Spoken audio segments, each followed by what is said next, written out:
you're saying no, but your spirit, your eyes are saying something else. Like, yeah, we all go to the car. No, I'm talking about actually dressing like a female. I think that's what you're saying. But as a different religion, what you mean by what you're saying?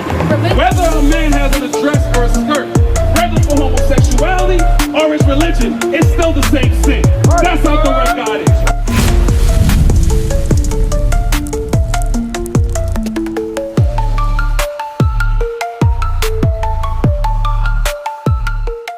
All we're doing, we're grooming our babies to what break God's laws. My sister, you were just here a second ago.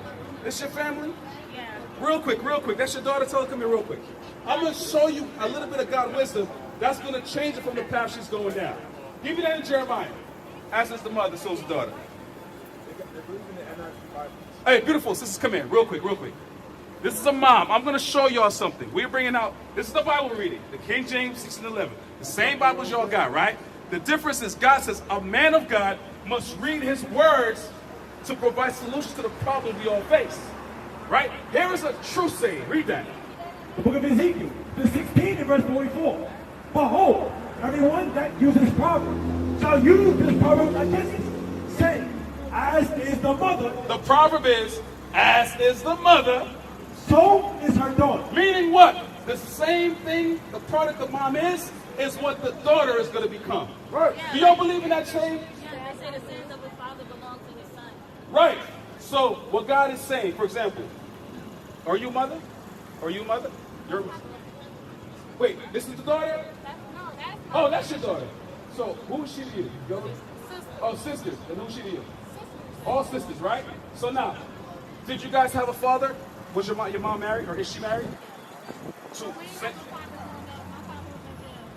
growing up. My father was in jail. I had a father. What about you? No, right? She's the only one, right? She has a father. So, listen to what God is saying. Read it again. As is the mother, so is her daughter. So now, you said this is your child, right? Is the father in her life? Or you... Wait, you said you make sure. Are you married? You're married. So that's a good start, right? Because guess what's going to happen? She's learning first encounter of what a relationship of a man or woman should be between you and your husband. You understand? You're the first, her father is the first example of how a man should treat her. Do you guys argue a lot? How old are you? 29. Y'all argue a lot. It's, you know what it is? Because you're so desensitized that you don't realize it. I'm telling you, I was married young. You argue. Yeah, I know we argue. So there you go, because your facial expression. Here's why. Because you're saying no, but your spirit, your eyes are saying something else. Like, yeah, we argue all the time. Well, here's the thing. Your marriage, though, is not the marriage of God. And I'm going to explain to that because it all ties in to the laws of God. God likes order. Satan likes confusion and chaos, which goes when you break God's laws. You follow me? Give me marriage is honorable, real quick. I'm going to show you the difference. You have a boyfriend? You have a boyfriend? Now, here's the thing. How old are you again? How old are you? Now, you're the oldest of all of them? Oh, this is 29. So you were what? 20. The reason why I'm saying that, there's 12-year-olds having sex. There's 13-year-olds with babies. This is the reality right now. Why? Because there's no father in their life. The mom is busy working 2-3 jobs. So the child is left alone, and they're being taken advantage of. That's why I say that. This is the reality of the black and white community. Right? Because we're void of God's laws. Read that. The book of Hebrews, the 13th and verse 4. Marriage is honorable in all. So my sister, what's your name? Tracy. So you're setting a good example for your younger sisters. Marriage is honorable, but guess what? There's a lot of marriages that's toxic. There's abuse, right? There's adultery, meaning the man steps out or the woman steps out. That's common in our community. Brothers will brag about it. Yeah, that's something with that brother wife. So I'm showing you, all marriages are not what? Marriage is honorable in all. So not all marriages are honorable. But when your marriage follows the principle of God, read. And the bed undefiled. So God says marriage is honorable, right? And the bed undefiled meaning what? What happens with a man and a woman in a bed? What happens? There you go. So God is saying, no, we got to stop playing because we learn lies. God is a very real person. The Bible is real, yes. sex is only meant for a husband and wife. Right. Because when the child comes, there is, oh, it's not mine. You understand what I'm saying? Boyfriend and girlfriend, that's not mine. You're going to have to prove it to me. I need a blood test. That's what goes on in our community. Bring it out. But God says, when you and your husband is married now, when the child comes, that's a blessing. Oh, yes, I got to see. Right? But we got to backtrack real quick. Timothy 5:18. So, Tracy, you're good to go, but what's your name? Shanti? Maya, you got to use your house voice. I know you louder than that. These young girls is loud. You said Maya? Okay, Maya. Read that. The book of 1 Timothy, the 5 and verse 14. Wait, you said you got a boyfriend? So we got 3 sisters, total for once married, and none of y'all got a boyfriend. You don't do what? Your only relationship is with Allah. You know how many Muslim women say that? Before I became the man I am today, I was a nigga. And believe me. Well, I'm going to show you something. I'm going to show you, under Islam, you're still the same woman. And the reason being, hear me out, I'm going to show you why. I'm going to show you. Okay, watch this. What's your name again? What's your name again? What's your name again? Mel. You see that woman walking down the street with the book bag? She got on jeans, right? She's not a Muslim, right? You're a Muslim with jeans on, right? Sweats. Is it pants? Yes. Yes. So I'm going to show you real quick. We're going to sidetrack. Give me that law real quick. I want to show you something. Because remember, we read earlier, the laws of God are perfect. That's the only thing that's going to change your spirit.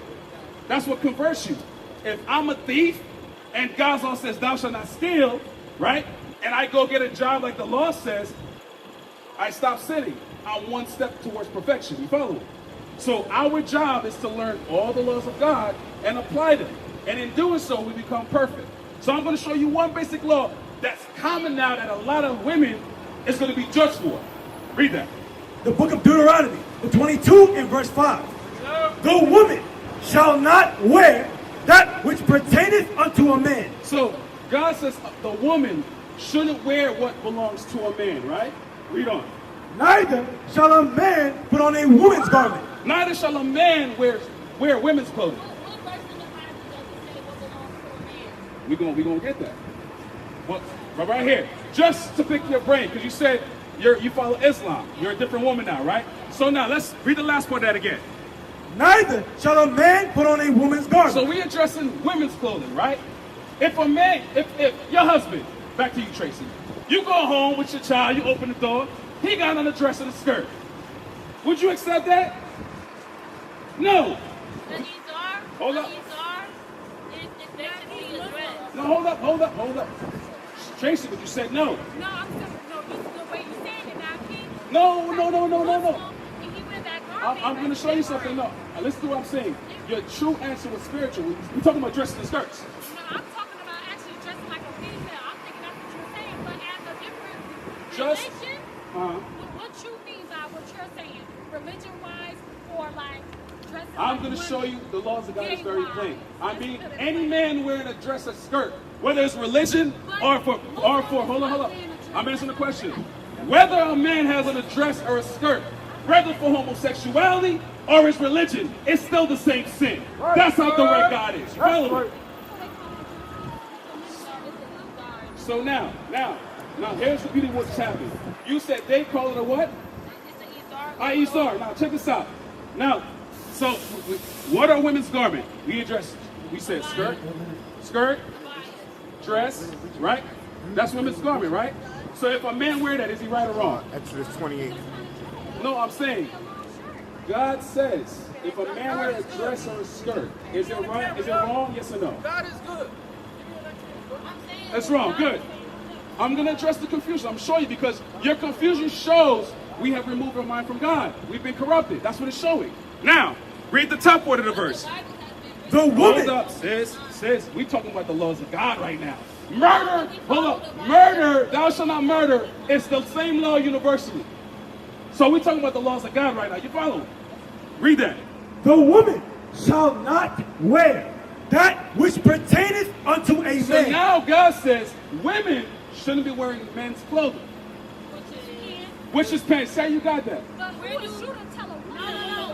What's scripture in the Bible says that men only wear this image? Wait a minute, sisters. How are we all Tracy. No, answer the Tracy. question. Answer the question. I gotta answer Tracy's question. She answer the question. Does it say that God's doing for women and places ourselves? You don't even know Okay, Tracy, we talking right now. Hey, my brother with the green hair. My brother with the green hair. We discussing the Bible. Have some respect for God. Now, if you think you would, let God speak. So here's the thing. So Tracy, we talking about one issue right now. Dress code. Let's stick on that. All right? So let's read it again. The woman shall not wear that which pertaineth unto a man. The same way you said, nah, a man shouldn't wear women's article of clothing, you got to have the same zeal and attitude towards women wearing men's clothing. That's what God says. Which is pants now. Good, that's a great question. Let God answer that. John 6:63. Bring it out. So, my brother, I'm sorry, you got the answer to her question? No, we giving God answer right now. So let God speak. Let God speak. Believe me, I believe you read the Bible. You know what you're not doing? You're not applying God's laws, so you don't have to understand it. And I can tell, and guess what? The same thing we addressing pertains to you. So my sister. So I'm reading the words of God recorded by the prophets. So now, Tracy, you asked a great question. Why does God say a woman shouldn't wear pants? Here's the answer. Read that. Book of John, chapter 6 and verse 63.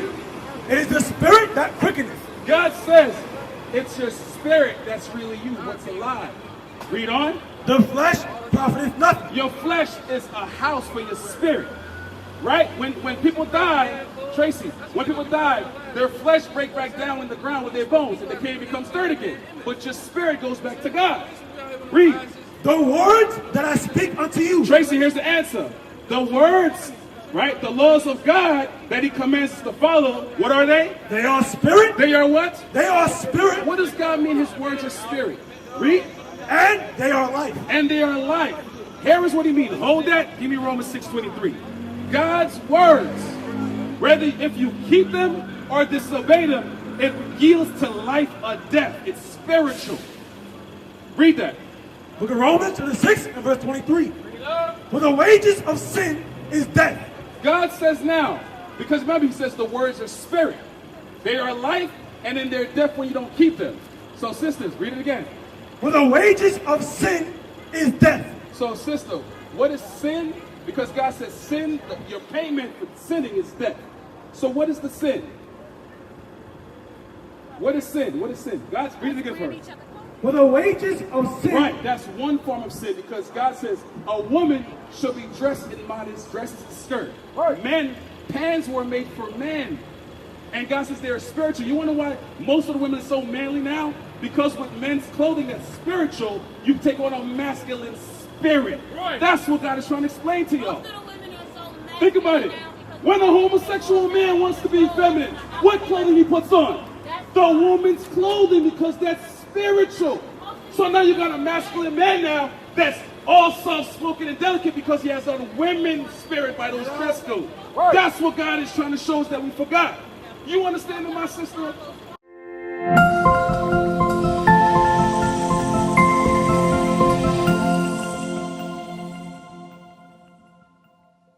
So, my sister, you agree with that? You agree with that? That God's laws are spiritual to you? Yes or no? Maya, do you agree with God's laws that it's spiritual? I gave a valid example. When a man wants to be a woman, he wears women's clothing. Right? So now, here's the thing. Romans 3:1. Here's the thing. Now, this is what we can't control. Because it says life and death. Matter of fact, give me Deuteronomy 11:26. God's words are spiritual. Whether you believe it or not, the effects of you breaking God's laws, you wearing men's pants, it's a masculine spirit coming on you. Right. And the last stage is, I don't need a man because I am the man. That's the growth throughout life. That's what happens with that attire. What is a nation? Nation is family. Nation is community. Nation is men leading by example. Nation is women's support. Nation is children with role models. Nation is unity. Nation is